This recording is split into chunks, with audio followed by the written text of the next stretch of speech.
So Lee, just talk about, Coach was saying that you were the trendsetter on Friday on vault. Just talk about kind of what worked for you in that first routine. So I think I was really calm from the start. I think my warm-ups were very good. And then having all my teammates around me, and the energy was very high, so I was feeding off of their energy.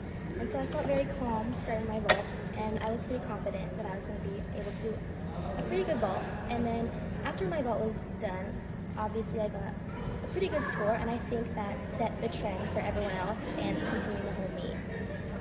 I think I just had a lot more experience than I did last year, because last year I came in maybe 2 weeks before. So I was just like getting used to it, getting the groove, and this year I've been here the whole preseason, so me and the team have gone along a lot, I guess, better, but I've had more time with them, so being in the ODM with them has been a lot more comfortable, and I think that has helped boost my confidence as well.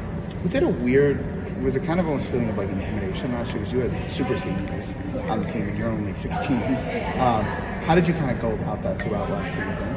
I don't know if it was intimidation, but I think definitely it was hard trying to fit in when I first got here, because I didn't really know anyone.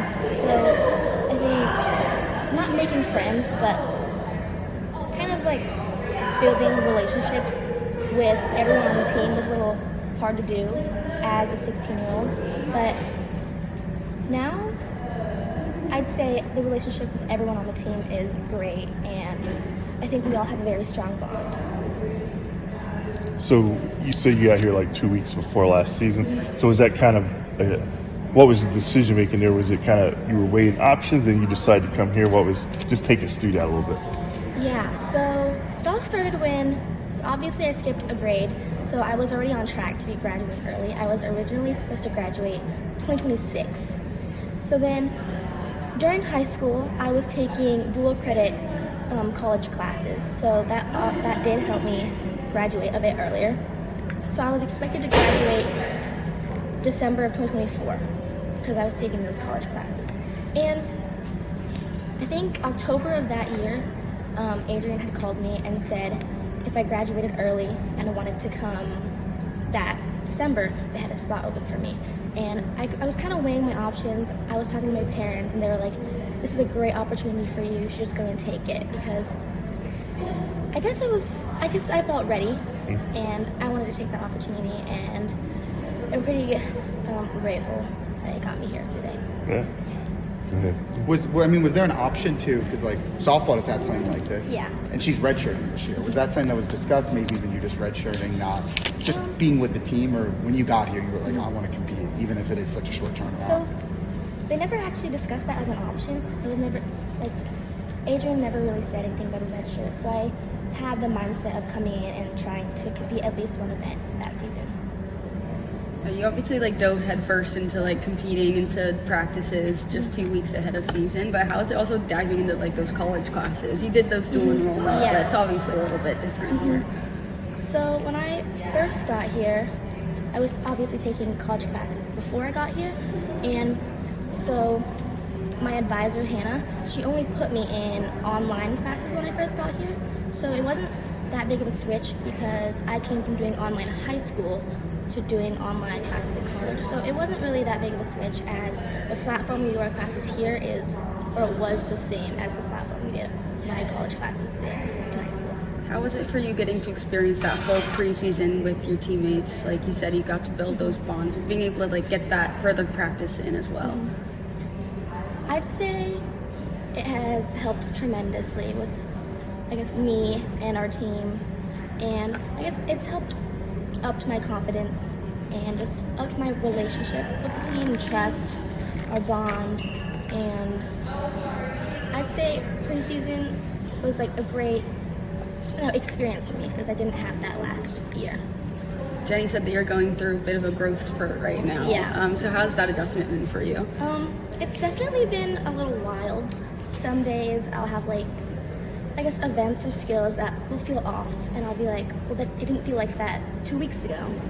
And I just have to remember that I'm still growing. I'm only 17. I haven't really stopped growing yet, so I just have to like give myself some grace and just remember that I'm still growing. I know, so last year you competed, usually only have one event, right? So in this season, the team has so much depth. Yes. Obviously, you want your role to increase. The older you get, the more opportunities you get. How do you manage that? You know, with these new freshmen coming in who all look pretty good on Friday. Just how do you manage to try to get increase your playing time this year? Oh yeah. So I think just trying to be staying as consistent as possible in the gym. Just I guess staying consistent in my training. Just doing the best that I possibly can each day, putting the work in, getting enough rest and recovery outside of the gym so it can help my performance. And I don't know. I don't really think about this. While you're thinking about it, Coach was saying both your parents are engineers. Yes. And that might contribute to her saying you're actually a pretty funny, silly person, but on the floor. Yeah. No one really know that.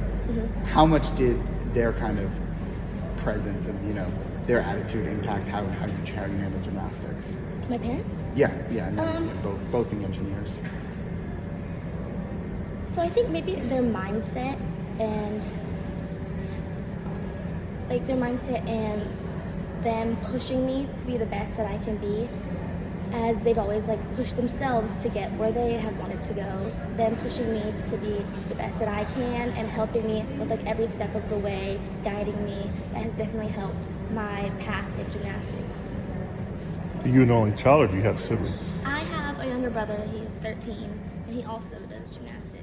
Really? Yeah. Is he in college already? Oh.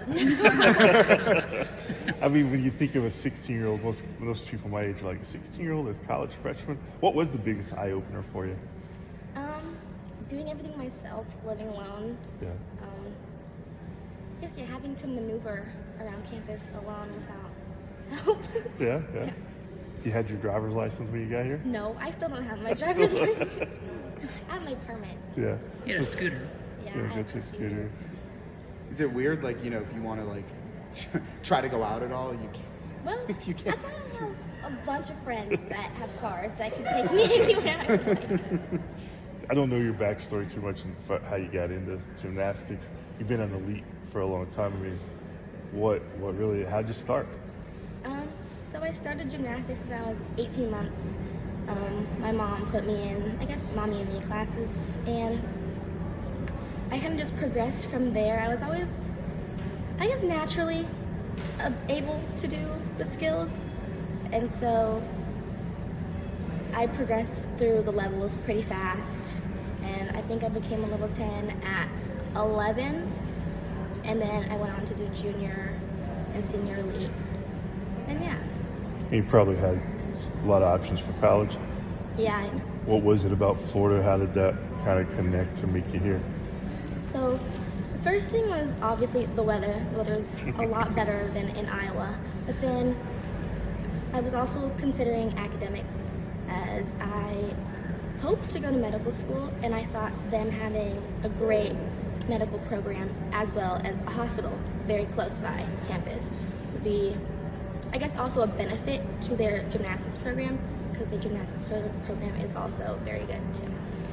You guys are number 1 this week, actually. Yeah. You're hosting number 4. You're coming off a nice little kickoff of the opener. When you do that at the start of a meet, that's obviously going to do some things for your confidence and the teams. What did that mean last week to start the meet with that strong routine? I think it meant a lot to us because of all the hard work we've been putting in through preseason, and just all the work just have paid off. And that meet, I think, helps us build momentum into this coming meet. But also we have to remember to stay grounded, stay humble, stay present, just to not let us get ahead of ourselves and taking that meet as we're going to do great this next meet. We still have to focus. It's at home, which helps, but this is you're moving quick, you're moving fast. Playing, now the number 14 in the country. Now, looking back now that you are a sophomore in a meet like this, the fact that you went, last year, went to Baton Rouge, went to Norman, went to all these places, you think now maybe like mentally that's going to pay dividends this year, knowing that, no moment's going to kind of be too big for you? I think, yeah, having all those experiences has definitely, like, I guess, altered my brain as, like, what I think is a big moment. Because all those meets last year were pretty big for me. So I think this year, I would approach the meet as just like a normal meet, just competing against another team. And then was there anyone, I'm sure you knew some people on the team just from the league before you got here, right? Mm-hmm. Who was one that you were kind of closest with from the league and then, obviously continued here? So when Auburn came here, there was a gymnast, Marissa Neal. We were teammates for about 4 years. I think I was pretty close with her because of all the time we spent together in club. And when did you? So it was during COVID. We were already thinking to move gyms, and I think COVID gave us a better opportunity to go try out, as it just gave me more time to think, or my family time to think about what we really wanted to do. So when COVID ended, we decided to just try out at Gage to see if we liked it or not. And my parents and I ended up liking it better than the gym I was at, so we decided to move after COVID happened. Is Gage in Iowa, or is it? It is in Blue Springs, Missouri. Oh, okay. Yeah. The same gym as Isidor's. Okay. Yeah, I was going to say, because you have a couple of, I guess, Kansas is considered the Midwest. Mm-hmm. A couple of other Midwesterners all train Yeah. the same gym. Do you kind of feel a connection to Yeah. Isidor's, and then when Leanne was, Because I've been with them for so long, we kind of just have this connection. I don't know, we're pretty close because of obviously the time we've been together. And yeah, I feel like I can go up to them and ask anything.